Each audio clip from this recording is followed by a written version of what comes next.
ഇവിടെ ടേക്കൗട്ട് ചെയ്യാൻ കാരണം മാ യുറാ ഫാരിഗൻ ഖത്തു എന്ന പരിശുദ്ധ പ്രവാചക തിരുമേനിയെ പറ്റിയിട്ടുള്ള വചനത്തിന്റെ പിറകിലാണ്.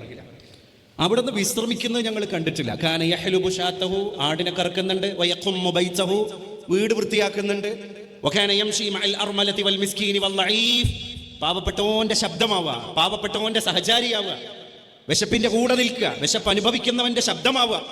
അല്ലെ, വിശപ്പ് അനുഭവിക്കുന്നവന്റെ ശബ്ദം ഗസ്സക്ക് വേണ്ടി നമ്മൾ ശബ്ദിക്കുമ്പോൾ ലോകത്ത് എന്ത് മാറ്റൊലിയാ മുഴങ്ങുന്നത് എന്നുള്ള ചോദ്യം നമ്മൾ സ്വത്തബോധത്തോട് ഇടക്കിടക്ക് ചോദിക്കും. അതിന് നമ്മൾ തന്നെ നമ്മളോട് പറയേണ്ട മറുപടി എന്താ?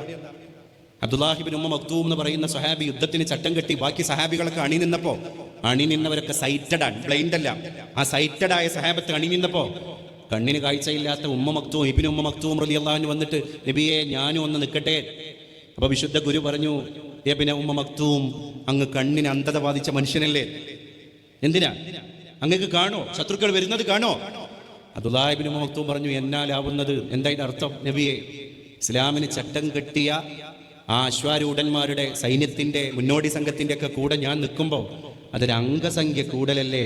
ശത്രുപാളയത്തിൽ നിന്ന് ദർശിക്കുന്നവർക്ക് അംഗസംഖ്യ പെരുത്തതായി തോന്നാൻ എൻ്റെ സാന്നിധ്യം ഒരു കാരണമാവില്ലേ? ആ മനുഷ്യന്റെ ഒരു മഹബത്തൊന്ന് ആലോചിച്ച് നോക്ക്. നമ്മൾ ഇപ്പം അടുത്താണ് ഈജിപ്തിൽ നിന്ന് തിരമാലകളോട് കിന്നാരം പറഞ്ഞ് പാലസ്തീനിന്റെ മക്കൾക്ക് ഞങ്ങൾ കൊടുത്തുവിടുന്ന അരിപദാർത്ഥങ്ങൾ അടങ്ങുന്ന ഈ കുപ്പികൾ നിങ്ങൾ എത്തിക്കണം മലമാലകളെ എന്ന് പറഞ്ഞ് ഈജിപ്തിന്റെ കടപ്പുറത്ത് നിന്ന് തിരമാലക്കുട്ടികളുടെ കയ്യിലേക്ക് കുപ്പിയിൽ ധാന്യം നിറച്ചിട്ട് ഇവിടുത്തെ കുഞ്ഞുമക്കൾ ഫലസ്തീനിലെ കൊച്ചനുജന്മാർക്ക് വേണ്ടിയിട്ട് അരിപദാർത്ഥങ്ങൾ കൊടുത്തുവിടാൻ എത്തും എന്നൊരു നിശ്ചയമില്ല, അല്ലേ?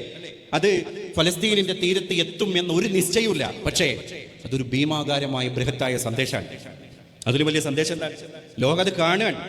ഇങ്ങനെയെങ്കിൽ ഇങ്ങനെ ഗ്രേറ്റ തുംബർഗ് എന്ന് പറയുന്ന ഒരു 23-കാരിയാണ് ഇറ്റലിയിൽ നിന്ന് പായക്കപ്പലിൽ തന്റെ സന്നദ്ധ സേവ പ്രവർത്തകരുടെ കൂടെ അകമ്പടിയായി പുറപ്പെട്ടത്. ഗ്രേറ്റയുടെ പായക്കപ്പലിൽ ഫലസ്തീനിലെ കുട്ടികൾക്ക് കൊടുക്കാനുള്ള കുറച്ച് ധാന്യങ്ങൾ ഉണ്ടായിരുന്നു, മെഡിക്കൽ എക്യുപ്മെന്റ്സ് ഉണ്ടായിരുന്നു.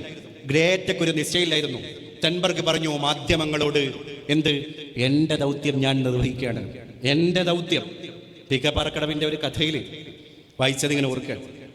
പശിയാണ്, കഠിനമായ വിശപ്പാണ്. അതിൻ്റെ ഇടയിൽ ബാപ്പുണ്ട്, ഉമ്മുണ്ട്, ഒരു മോനുണ്ട്. ആ വിശപ്പിൻ്റെ ഇടയിൽ, പൈതാഹങ്ങളുടെ പരവശതകൾക്കിടയിൽ ബാപ്പ ലോകത്തോട് വിട പറയാൻ ചക്രശ്വാസം വലിച്ചു മരിച്ചു. പിതാവ് മരിച്ചന്ന് എല്ലാവരും വീട്ടിലെത്തി. ആളുകളൊക്കെ കൂടി അന്ന് കരച്ചിലും പിഴിച്ചിലും ബഹളമാണ്. ആ കുട്ടി അന്ന് പട്ടിണിയാണ്. അടുത്ത ദിവസം പല ആളുകളും സമാധാനിപ്പിക്കാനൊക്കെ വരുന്നുണ്ട്, അന്നും അവൻ പട്ടിണിയാണ്. 3-ാമത്തെ ദിവസം അവിടെ വീണ്ടും പന്തൽ വലിച്ചു കെട്ടി അവിടെ ഭോജ്യങ്ങൾ നിരന്നു. കണ്ണൂക്കാൻ മരിച്ചതിൻ്റെ 3 നല്ല വിഭവസമൃദ്ധമായ ഭക്ഷണം അവിടെ ഉണ്ട്. പ്രാർത്ഥനയും വഴിപാടൊക്കെ അവിടെ നടക്കുന്നുണ്ട്. ഈ കുട്ടിക്കൊന്നും അറിയില്ല, ഒട്ടും പൊട്ടും തിരിയാത്തൊരു കുരുന്നാണ്. ഇവന്റെ ഏറ്റവും വലിയ ആവശ്യം അന്നമാണ്. തീവ്രമായ പിതാവ് പോയ ദുഃഖത്തിന്റെ ഒക്കെ ഇടയിൽ ഇവന്റെ ഏറ്റവും വലിയ ആവശ്യം അന്നമാണ്. ബാപ്പാന്റെ കണ്ണൂക്കിൻ്റെ അന്ന് രുചിയുള്ള ചോറ് കിട്ടുകയാണ് ഇവൻ.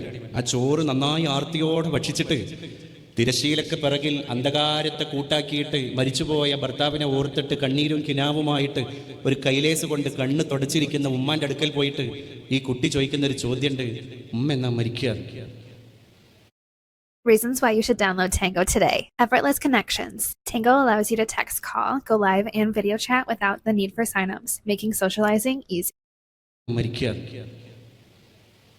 ഒരു വല്ലാത്ത നെടുവീർപ്പോടെ ഉമ്മ കുട്ടിയോട് തിരിച്ചു വയ്ക്കാൻ, എൻ്റെ 3-ന്റെ അന്ന് ചോറിട്ടു. ആ കഥയിൽ ഒരു പ്രഹസനമില്ല. വിശപ്പാണ് വിഷയമെങ്കിൽ ആ കഥയിൽ ഒരു പ്രഹസനമില്ല. ഈ കഥ ചിലപ്പോൾ സാങ്കല്പികമാവാം. ഇതിൻ്റെ യാഥാർത്ഥ്യ പരിപ്രേക്ഷ്യങ്ങളാണ്.